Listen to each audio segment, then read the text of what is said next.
Thanks to Hurricane Irene that visited New York City today.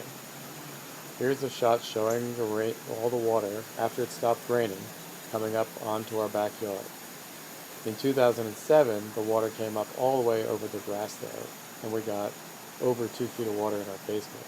This time, we only got about a foot in some places, maybe 6 inches, but we were bailing all day long trying to keep the water level down inside the house. Note the river running in the background all the way at the edge there. That's the Mamaroneck River.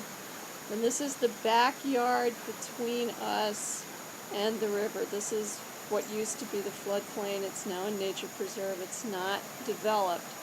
And this is our neighbor Sue's backyard and our backyard. To give you an idea how high the water is, she has a chain link fence over by the river, and it's all underwater. There's our boat launching ramp, which happens to have a car on it today, and the back door to our basement. To keep the water out, I built basically a wall of plywood that was 2 layers thick with lots of spray foam to try to keep the water out. It worked pretty well, but the water came in through the foundation of the house, and it came in from all 4 walls and through the floor. There was gurgling spots on the floor. But what it did do is that it kept all the murky, muddy, and oily water that came rushing down that river from getting into the house. Any water that got in got filtered by the foundation, and so it made cleanup a lot easier this time.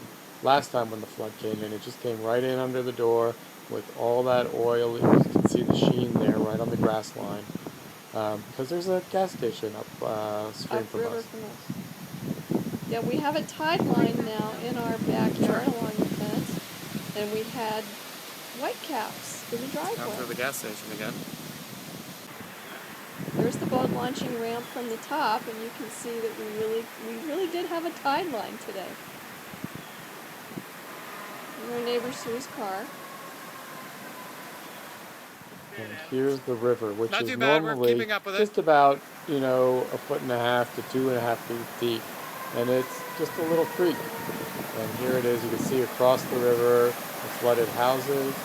And Sue probably had, 4 feet of water, maybe more, in her basement. There was a lot of debris in the river today. We saw lawn chairs and garbage cans and fuel containers go by today. And this is a stone bridge that crosses the river right by our house. And it's acting like a dam here. So much for all that. In addition, here's one of our neighbors across the way who thought he'd build his own private levee. Didn't work very well. And here's the river yesterday before the storm, and you could see how low it was underneath that bridge. There's Sue's fence. That got totally covered by the water, and before it got knocked down by debris and water that was